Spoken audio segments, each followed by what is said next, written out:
On October 18th, 2015, a British journalist is found hanging inside a restroom at Istanbul's Ataturk Airport.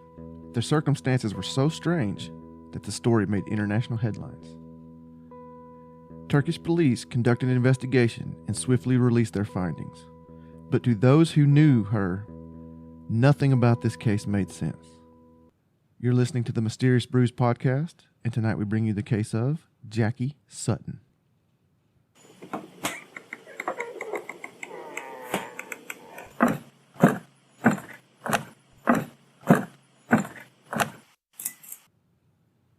Welcome to a deep, dark, dank, moist basement somewhere in the bowels of Georgia. Had a week off there. Coach, I spent 5 days in probably the greatest college football town there is in Athens, Georgia. I was about to say, when did you go to Knoxville? Speaking of which. Y'all got this year? No. And if they do it right, it'll turn into the old Southwest Conference on the west side. Alabama and Auburn will move to the east. No, I don't want that. Well, I don't either, but that's what it's going to be. All right, so it's going to be old news once you hear this, but Oklahoma and Texas are joining the SEC. Good God almighty. I don't see how they're going to do it because I know schedules are set way out in advance, so they'll lose some of their, like the SEC teams will lose some of their money-making game, or not money-making games. Smaller college money-making games. But I don't see how it's going to happen until... It's 2025 is when it's supposed to happen. Okay, so hey, man, y'all can rebuild, Coach. God almighty. Tennessee's not ever going to win anything. Especially if Auburn and Alabama move to the east, poor Vanderbilt. God, Vandy may go independent. I wouldn't be surprised if Vandy went to the ACC. They would be smart, too, yeah. But anyway. Because they're mostly a basketball school anyway. Yeah. And they can hang. Yeah. Welcome to the Mysterious Sports Podcast. But anyway. I'm just saying, man, that is insanity. I had 5 days of professional development, and there was only, out of 5 days, 8 hours a day, there was only 2 hours of that I could not have either A, read an email. Everything's an email. Everything could be an email these days. Or been on a Zoom meeting. Yep. So I did get to eat at some fine restaurants. I have not been in Athens in probably 10 or 12 years, and it's changed a little bit. You know the last time I was in Athens? When Tennessee won on the Hail Mary. Here we go. Just saying. That was only 8 years ago. I mean. I think it was like 5. Probably was. But still. I try to block that from my memory. Anyway, before we get too far into it, we are enjoying, since this case originates in England. And it's pretty hard to find Turkish beer. Yeah. So we are enjoying Guinness's original stout. We're not drinking a whole lot of them, I can tell you that. No, they're a little heavy. Not at all. They are very heavy. But they are delish if you like the dark beer. So we have some shout outs. We have some new patrons. We have some new reviews. So if you want to fast forward through this stuff, you don't need to, because this is how we pay the bills. Okay, first of all, no, we don't pay the bills. We need to start paying the bills by getting some Patreons. That's right. And if you're not aware of it and you're listening, we have a $1 tier. We have a $1 tier. That's $12 a month. I mean, a year. That's $12 a year. That's how you trick them right there. Yeah. So anyway, let's start with our newest oldest patron. And we may have already shouted her out, but I don't think we did, because I think she became a patron on the day we recorded. And that is Miss Key Sardi at the $3 tier. Nice. We also have a new patron, Miss Laura Matlock. She is also at the $3 tier. And we did put on our socials that if you are not a patron and you would like one of our lovely stickers to show your support, reach out to us at mysteriousbrews@gmail.com and we will make you a deal. But let's get to the 5-star reviews. Wait, was that 8 seconds? We can get sued. All right. Well, I wasn't ready. I was ready. I thought it was. But it disappeared on me. We got 2 new 5-star reviews. We have a total of 104 ratings. That gives us a 4.9 out of 5 on iTunes. We have no 4 stars, which is all right. And then we got more than 2 1-stars. That's bullcrap, man. I'm not 1 star. Username 121664 said, terrific, 5 stars. Thank you, fun, but not too dumb. I like the boys. We like you too. That sounds like somebody that English is not their first language. It's okay. But we don't cull. No, we accept all. Then Leanne McGalliard, if I said that wrong, I apologize profusely. But she said, the best, 3 exclamation points, 5 stars. Love all the mysteries, my favorite podcast. I look forward to them weekly. This will be the last thing I say about Athens. Oh, Jesus Today, Christ. there was, we're going to call them Arlo's Angels. They helped me stay sane in Athens, and we had dinner a couple of times. And I got to meet them, their fellow teachers, and too bad they live on the other end of the state. Mm-hmm. But anyway. Wow. Mrs. Arlo really must not listen. She don't. That's why I did that. You going to find this is a litmus test to find out if she really does or not. Yeah. I'll let y'all know via the socials if she comes home and goes, can you explain who Arlo's Angels are? Somebody going to send her a message. All right, shout out time, small business shout out. This is from Miss Kaylee Rollins, or Rollins, however you want to pronounce it.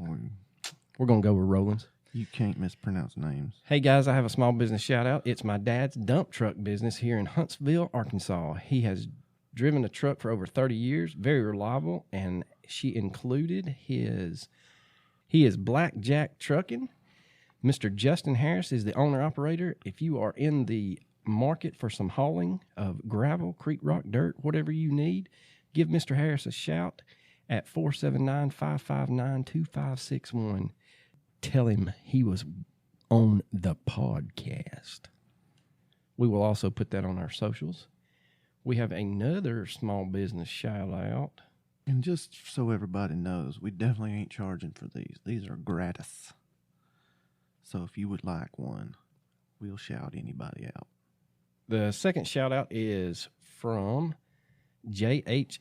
Elledge, and he is a self-proclaimed writer and / armchair detective. Welcome to the club, Mr. Elledge.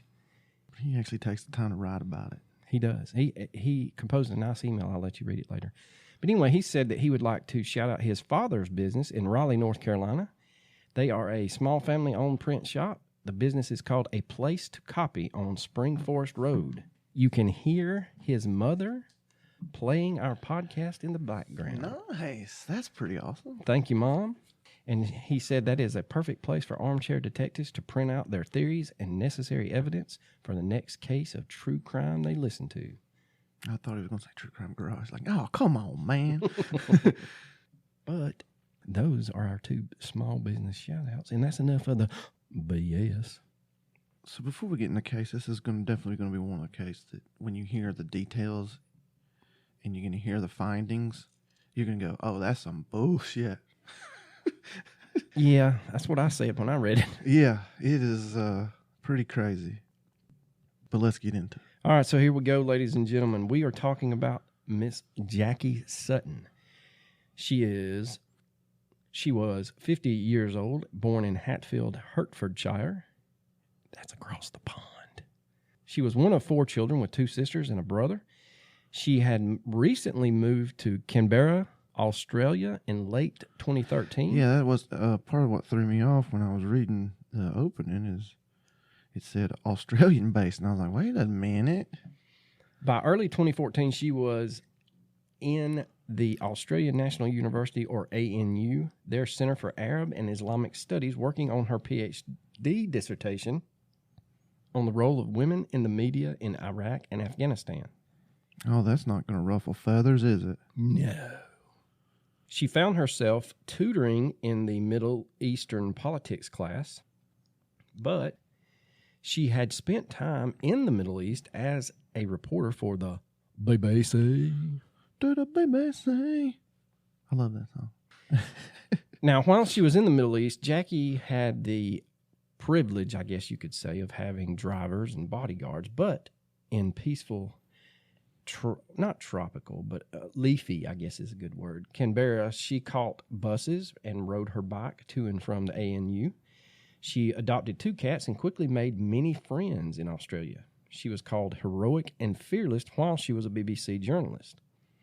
As a teenager, she suffered from anorexia, and as a young adult, armed with a first-class degree in literature from university, she disappeared for 2 years into the wilds of northwestern Ontario, where she worked as a volunteer building houses. It just, when you hear a Canadian name, it's just like that. But yeah, no, it is the wilds. But when you hear Canada, you just don't. You don't think. You just think like nice things, sweet people, you know.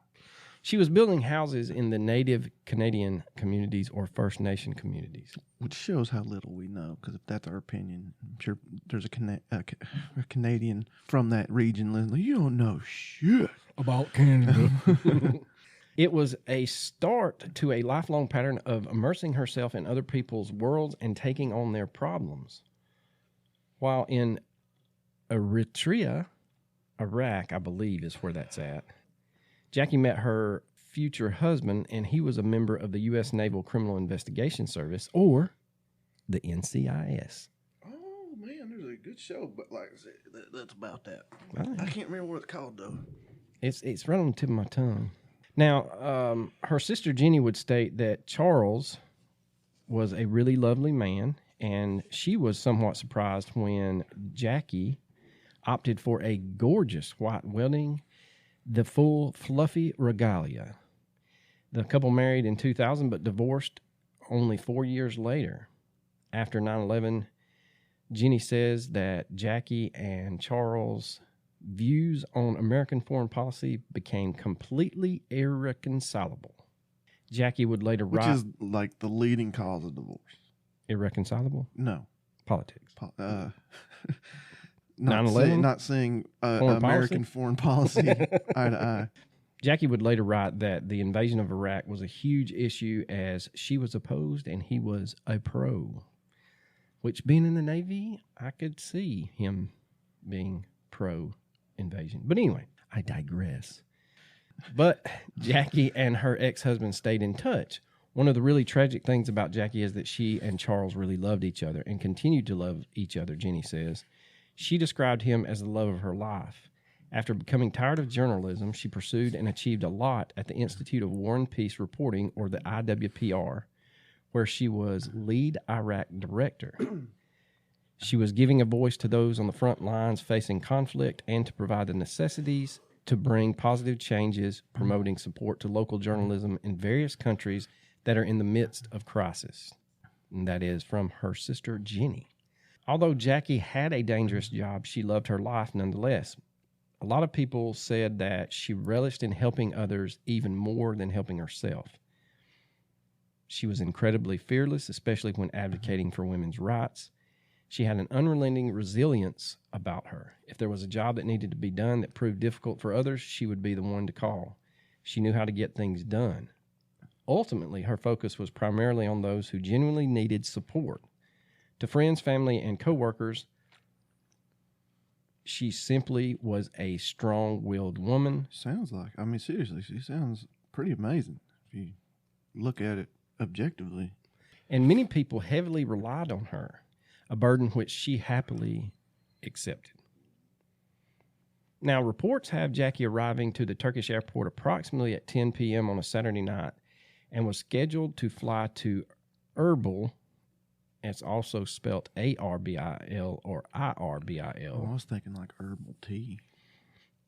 Near midnight is when her flight was to depart. During the 2-hour waiting period, Jacky had her PhD research books in her luggage. Also including in her luggage were presents for one of her friend's children. She also had 2 bottles of wine that she had purchased for a dear friend of hers and a promise between the two that she intended to keep. What is that? To bring her 2 bottles of wine. Oh, okay, cool. Now, CCTV footage from the airport shows Jacky heading towards the cafe within the airport, where she ordered one beer, And, well, I guess they do got Turkish beer. of which she drank very slowly as she read a John Grisham novel. I could not find the title of said novel, but It's probably about, espionage. yeah, and probably. stuff like that. This went on for roughly an hour. Afterwards, she made her way to the waiting area where she accidentally fell asleep. Mm-hmm. Despite the intercom announcements for boarding calls, she remained asleep perfectly still. Her flight left at 12:15 a.m. as scheduled. Now, reports state that just minutes after the flight departed, Jacky finally awoke. According to the staff workers in the airport at the time, Jacky had a brief moment of distress due to the unfortunate time lapse. Despite the obvious and acceptable frustration with that, she tried to purchase another plane ticket. However, she didn't have the necessary funds for it. According to the desk clerk, quote, she said she had no money and began crying, end quote. With that, Jacky left the inquiry desk and proceeded to the woman's restroom around 1 a.m. Now, during the next 10 minutes on the CCTV, there were women who were recorded entering and exiting the bathroom. Everything appeared normal, and then suddenly 3 women from Russia walked into the facility together and discovered the horrific sight of Jacky dead, apparently from suicide by hanging. The women immediately flee the restroom in shock and inform officials. So that it does say that they left immediately. That's what everything that I've read is the 3 that reported it. Yeah. You can see them on camera walk in, and like seconds later, they come running out. Okay.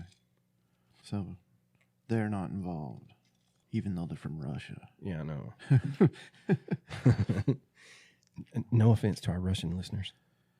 We love Putin. Yeah, you've never stated how many Russian listeners we have. Pretty sure state-run media kind of keeps that out. But You don't think they got Apple Podcasts? I don't know, Coach. They may not. I mean, they do have it in Malta, and we're big in Malta. So. I mean, we love Malta. Yeah, I'd like to go. Let's do it. All right, so the big question is, why did Jacky commit suicide, especially by hanging? Because that's, I mean... What did she use? Does it say? It does not say, and I tried. Again, the FBI van out front of my house is you like... do your due diligence. I'm not going to They're take like- that away from you. They're calling Langley, and they're like, y'all really need to come knock this door down. First, it was uranium. Now he's trying to figure out autopsy, hanging, what can be used for hanging in a bathroom stall. I think he's on the verge. Now, Anthony Bourdain, a member of the... Bourdain? No, that's what I thought at first, and I was like, man, this is about to get good. No, it's just Anthony Bourdain, of like the Bourdain Milk Company. Like, I'm Bourdain of his name. Yes. That was a good one. Hold on. All right, so he is a member of the IWPR's Middle East team who knew Jacky and made the statement that money should not have been an issue in any sense of her situation. He is quoted as saying, quote, He said, quote, he's quoted as saying, quote, frankly, experienced travelers miss a flight, and they feel pretty much relieved. This was true for Jacky as well. Furthermore, the IWPR would have paid the airfare. why would you feel relieved that you missed your flight? Or you're going to Iraq. Okay, that's fair. And you're a female. Yeah. And you're not Muslim. What is even stranger is that during the investigation of her death, she was found with thousands of euros on her. This was more than enough to pay for a plane ticket. Although the initial ruling of her suicide was due to, quote, a lack of means, end quote, that had to be ruled out on this occasion. Therefore, no other reason should have prompted her to harm herself. According to family members and colleagues that she talked with on a daily basis and had known for years, this should not have pushed her over the edge. Now, when the family members and colleagues heard the news, they immediately thought her death was a result of a murder rather than suicide, as reports stated. After viewing the CCTV footage themselves, they noted that even after the reported incident of assumingly not having the funds to buy another plane ticket, where she left the inquiry desk to head towards the restroom, she appeared calm and collected from the camera's perspective. But keep in mind, the desk clerk said that she was sobbing. Those close to Jacky continued to press the idea of murder, explaining that she made a lot of enemies, most recently ISIS. That's not one you want to have on your bad side. No. She had made it very well known that she hated the organization and had recently spoke out against them in the media. She had even received a $1 million grant in order to help put an end to the terrorist group by training Iraqis to use social media to counter violent extremism. Jacky had spoken out strongly against ISIS, and in her excitement at landing the $1 million grant, she had forgotten her plan to stay off social media, and she posted on her Facebook page saying that her social media project was, quote, part of efforts to disrupt the hateful garbage that ISIS is spewing, end quote. It seemed to her colleague Susan Hutchinson that ISIS wasn't the only suspect. Quote, a bunch of people might have liked Jacky silenced. There's a very strong history of the Turkish police at the airport being violent and nasty to people who they perceive as being pro-Kurdish, she said. Comparisons were drawn between Jacky and the American broadcast journalist Serena Shim, who had died in a suspicious car accident in Turkey almost exactly a year earlier on October 19th, 2014. After Shim had reported seeing ISIS militants being smuggled over the border of Turkey into Syria. Sutton had been found alone in a locked toilet cubicle, hanged by her bootlaces from the hook on the back of the door. There were no other signs of violence, but in the minds of many of her friends, this did not rule out murder. Quote, these things can be made to look like suicide, end quote, Hutchinson said. Did you say it was shoelaces? Mm-hmm. Man, how can shoelaces be that strong that they're going to hold up a human body without, I mean, that...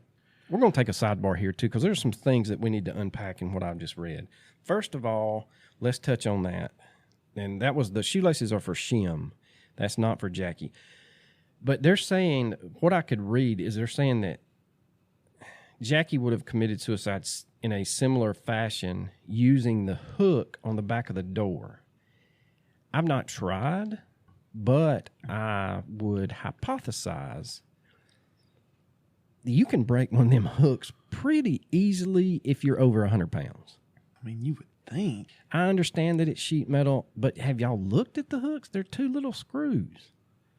It did not state whether Jacky had used... Well, I mean, but the fact remains is that they found the Shim lady that way. Yeah. I mean, clearly it's possible. She could have been garroted with her bootlaces and then tied up to look like a... Yeah, but by your exact logic, she would still fall because it's not going to hold her up. Well, my logic is, and this goes back to people that commit suicide by hanging on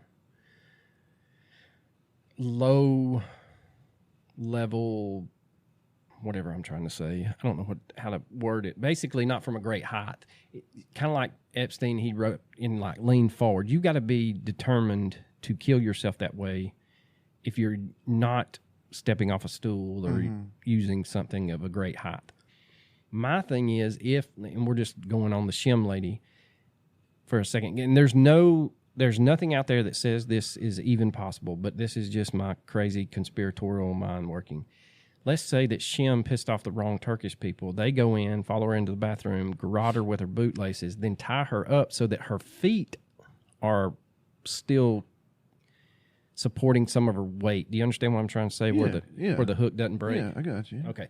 So my thing with Jacky's situation is I feel like that either she would have had to have leaned forward to create that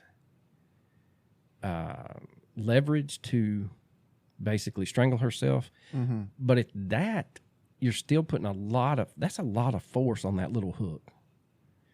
But, that's just my 2 cents. Now, the other thing I wanted to touch on in this little section is ISIS.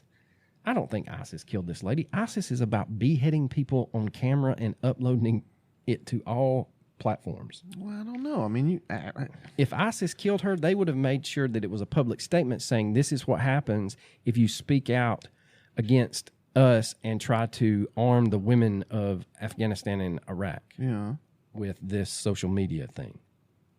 Let's get back to the story. Now, the alternative to the murder of Jacky is that she did, in fact, end her own life. Now, many people find this implausible for a lot of reasons, one of which is her friend Miss Hutchinson again states that she had just submitted a chapter for her PhD dissertation. Who kills themselves before they've even got the feedback on their PhD? Well, I mean, yeah, but this could have been a spur of the moment thing. She could have had a mental break and just been like, screw it. She could have. Now, Jacky was also in the process of buying a small apartment in Spain. She had just transferred the money for the deposit.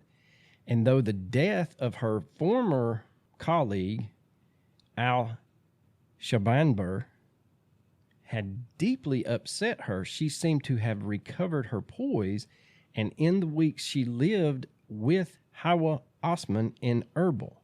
They had many long conversations, says Osman.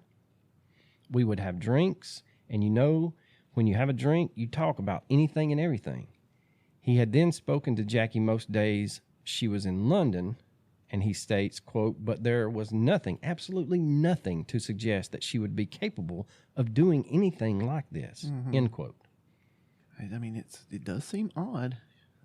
And what I read, and we'll get into this later, but I'll touch on it now some.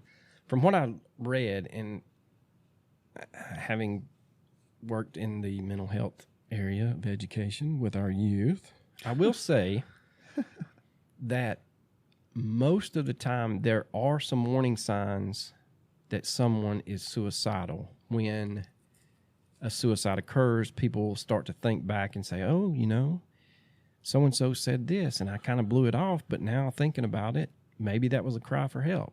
There's none of this in Jacky's situation. From everyone that was interviewed, everything that I could find, she was basically a bulldog trying to change the world.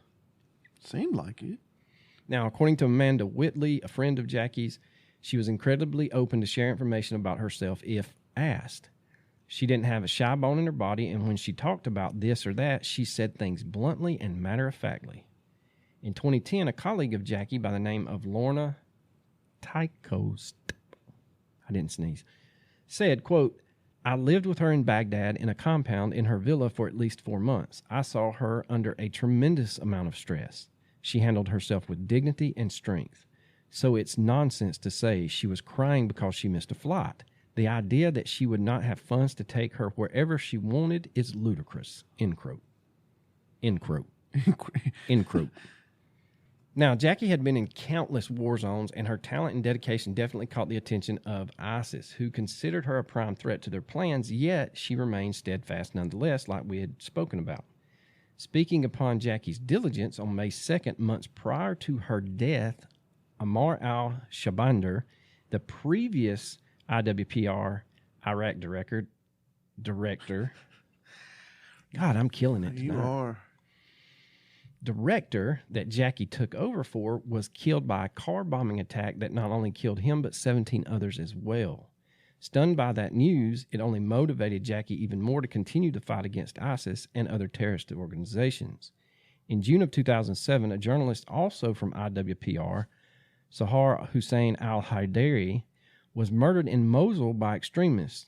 With her death, she became the 108th journalist to subsequently be murdered for providing coverage on the Iraq War. No, she didn't. She did commit suicide. No, I'm talking about the previous one, Sahar Hussein al-Haidari. Oh, well, I should pay attention then. You should. Now, whether or not these two incidents can be tied to the death of Jacky is muddy at best. Although they were employees of the same organization, that doesn't necessarily connect the dots to an assassination. But two deaths from the same institution reporting in a war zone is, well, I would say raises eyebrows. For a third one to be killed, that's more than a coincidence. Now, the work done by these three, including the entire organization in general, Institute for War and Peace Reporting, IWPR, was and still is a dangerous job. The consequences are clear from the very beginning, but for those determined to make a change for the better, it's a job accepted with complete joy, tenacity, and dedication. Unfortunately, Jacky's death is still considered a suicide. Many of her colleagues to this day wholeheartedly disagree with the inquest's conclusion of suicide, but family members are finally coming to accept the answer, rather than living with anger. Jacky's sister, Jenny, told the coroner at the inquest, quote, "I don't believe it was premeditated. I don't believe she had a prior intention to take her life, but that in the moment she was in extreme stress. She made that decision on the spur of the moment, but it was her decision," end quote. She would go on to say she was working with a Kurdish journalist gathering stories from Iraq and the Iraqi people, Kurds, Christians, Sunni, Shia, Muslim, Jews. She was gathering stories for how those communities had lived together for generations in peaceful coexistence before the intervention of the West and before the war opened up such horrible divisions. She goes on to state, "I think a contributing factor to the blackness that overcame my sister was seeing the suffering of the people of the Middle East. She had absorbed the suffering of Iraqis and other nations." Jenny said that her and Jacky marched together against the war in Iraq. Quote, "She would have been pleased to see the coming out and see the focus on the ghastly folly of the American and British invasion of the region and all the suffering that has been the result. It's been very difficult, but I think anybody with empathy living in war zone feels the pain." Jacqueline would be the first to say that her first thoughts were for the Kurdish Iraqi people in the region for many years. She was extraordinarily brave, fearless, and loving, end quote. And basically, that's the facts of the case. Now we get into the WTF aspects of this hodgepodge of investigation we did. Yeah. I mean, it's pretty hard. It's like you're trying to get information about something that happened in I wouldn't necessarily say hostile, but a Middle Eastern country. It's going to be pretty difficult to get all the information you need. I couldn't even find reference to the coroner's inquest, and usually the British people are very good about, publishing that stuff. Mm-hmm. That's true. All right, so the first bullet point is, and this is just my opinion, I'm sure that this wasn't the first flight that Jacky had missed for various reasons, unless there was a major reason that she needed to be in Erbil by a certain time, and by missing that flight, it crushed her. Suicide in a random airport seems wildly strange to me. I could see it if it was an inexperienced traveler who was already depressed, etc., and getting past this obstacle was just too much, but someone as seasoned as her who had, and as I read, she had been in the green zone in Iraq and they were under mortar fire. And she had withstood that. Yeah, missing your flight's going to That's what they're saying. Push you over the edge. Yeah. That's what I was about to say. I doubt missing a flight would be that great of a stressor unless something was going on in Erbil and she felt like that by missing that flight, her whole plans had just erupted and she let so many people down. But again, there's nothing out there to state that. Now, here's the other thing that I want to know. Where exactly did she hang herself in the bathroom? Was it out of sight unless you opened the stall door? Was it out in the open? Now, there are 7 other women that enter the restroom who did not appear to see anything until those 3 Russian ladies had come in and found her. Mm-hmm. Either A, she had not hung herself when the previous 7 came in, or she had, but no one had touched the stall until the 3 women entered and they just pushed the stall open and found her. Maybe. I mean, I don't know, though. If she was in plain view, then someone needs to be IDing those 7 other women to see if they had any ties to it.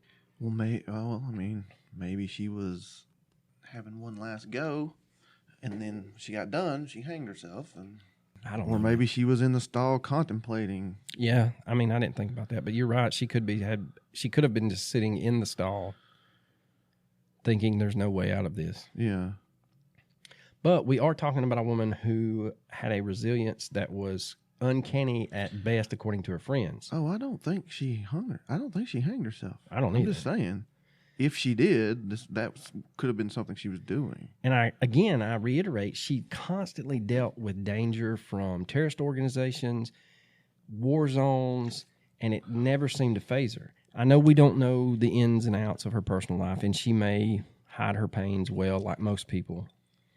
But I just don't believe at the time of her death, not being able to purchase a plane ticket or contact someone to get her another flight was enough to break her to commit suicide. Man, that was a good one. Sorry. And that was way away from the mic. Yeah, I didn't mean for that to be that loud, but it was. Now, one thing that we do need to take into consideration is the political context of Turkey at the time of her death.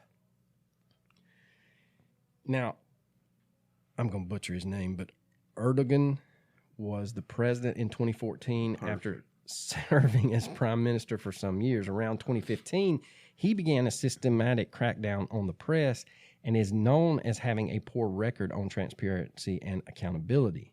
Not saying her death went all the way up to his office, but I think it's safe to say that a general attitude of governmental non-accountability, Jesus, I butchered that one. I think you're doing a great job. I know I do. But I think it's safe to say that the general attitude of governmental non-accountability and secrecy existed at the time of her death, and that this fact adds legitimacy to the possibility of her being murdered,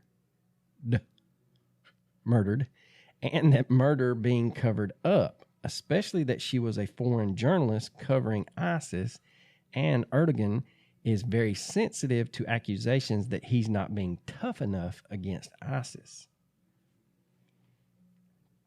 Now, here's the other big elephant in the room. Was there any actual evidence of foul play? We don't know. The only thing we have to go off of is the Turkish investigation, which there's nothing out there, and the CCTV footage from the airport and the entrance to the bathroom.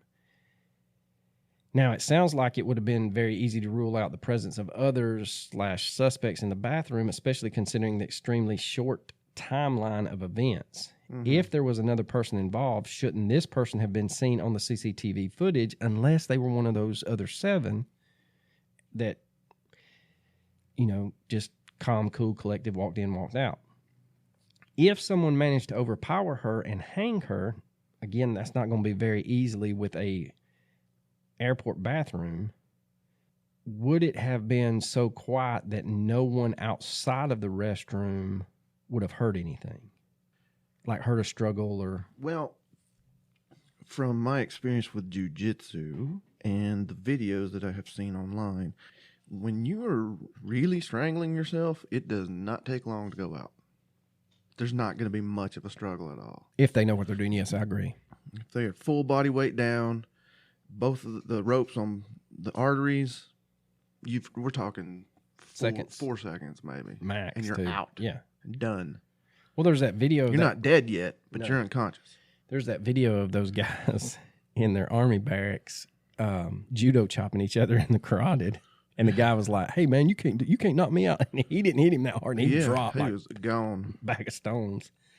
I still find that as a woman covering that hard subject of empowering women in the Middle East and in a war zone, that she had experienced tragedies and dangers that would make missing a flight seem, child's play, I guess, is a good way to say it. But really, I just don't. Mm-hmm. One thing that did come up in my research was that she may have suffered from depression. She might have suffered from depression or PTSD. Mm-hmm. And that does have some legs with the PTSD. Mm-hmm. And no one knows what's going to set that off. Mm-hmm. According to the Virginia government, I've got a website that I looked at.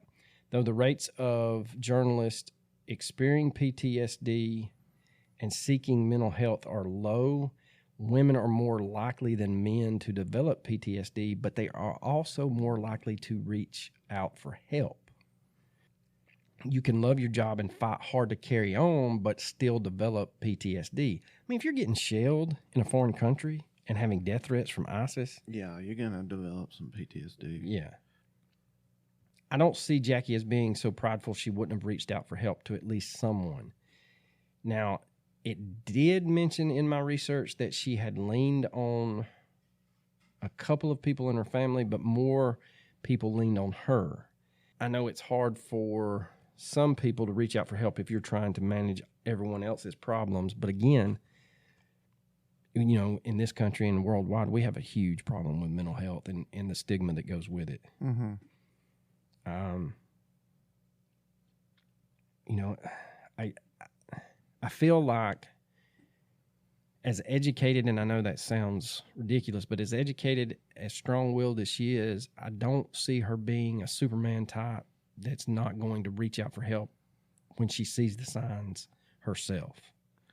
But mental illness is a crazy animal. I mean, it is, but you're still not going to convince me that this woman missed a flight, and that was it. Well, and the other thing is, most of the time, like I had stated earlier, you're not going to have thoughts of suicide. I think and this is reaching back in the annals of history, but some of the training I had at that mental health facility, I think on average, when people look at it, there are, I think, minimum of like 8 to 10 ideations before an attempt is made. Mm-hmm. And an ideation is, I don't want to be here anymore. This world would be better without me. And none of that I could find was ever uttered by Jacky. Yeah, I don't know. Also, why would she commit suicide when she just recently bought items to give to her friends is my thing. She had those toys. She had those bottles of wine. Yeah, she probably didn't want to spend her euros to pay for a plane ticket, but she could have been reimbursed by the company. Yeah, exactly. I don't know. And first of all, I think it's BS that if you miss your flight, you got to pay the whole price again. It's like, I mean, come on, really? You can't just put me on the next one? I've already paid. Yeah, it's not like that, you know, and I guarantee you, and I know that was a red-eye flight, but the next red-eye flight's going to have empty seats too. You can just put them on a standby. It's an empty seat. Why does it matter? Yeah, I don't think. You profit-hungry bastard. You Turkish bastards. No, I didn't say Turkish. I didn't say that. Now, Do not quote me on that one. Here's a conspiracy theory for you, and I felt like this one was a good one to include in my notes. What if she had been roofied at the bar in her beer and someone slipped her something in her drink? Yeah, maybe. She went to the bathroom to try to collect herself, obviously knowing that she shouldn't be emotional over missing her flight because, A, she had plenty of money and she could get reimbursed, and she accidentally passed out. Mm-hmm. Then one of the 7 women came in and decided, hey, there is my target, and they did the deed. I mean, yeah, that would make sense that she fell asleep and would not wake up for the boarding call, and all that. I don't know, man. And you would think a kind worker would notice that the only person that didn't board the plane was sitting there sleeping. Maybe, hey, ma'am, we're boarding. Hey, did you know that we're boarding? I don't know, man. I just don't get it. There's a lot of things, like you said in the opening, on the surface, this seems cut and dry. Her family has accepted the suicide, but there's just too many loose ends for me to accept she killed herself over missing a flight. Mm-hmm. Way too many. That's true. So final thoughts, besides the fact we both agree that she didn't do, we feel like that she didn't commit suicide, unless there's a startling revelation later. I really don't think she committed suicide. I don't know who killed her, but I just don't think that that's going to be enough to push her over the edge. I just really don't. I don't either. But anyway, let's get into recommendations. So my recommendation is going to be for the movie, or I'm sorry, it's not a movie, it's a documentary, The Sleepless Unrest. And this is a paranormal crew of 5 people spend 2 weeks at the house that inspired the movie The Conjuring. Oh, so they stayed in a house that really is haunted as hell. And the new new owners, not haunted. The 2 new owners who had purchased the house 2 years previous stayed with them.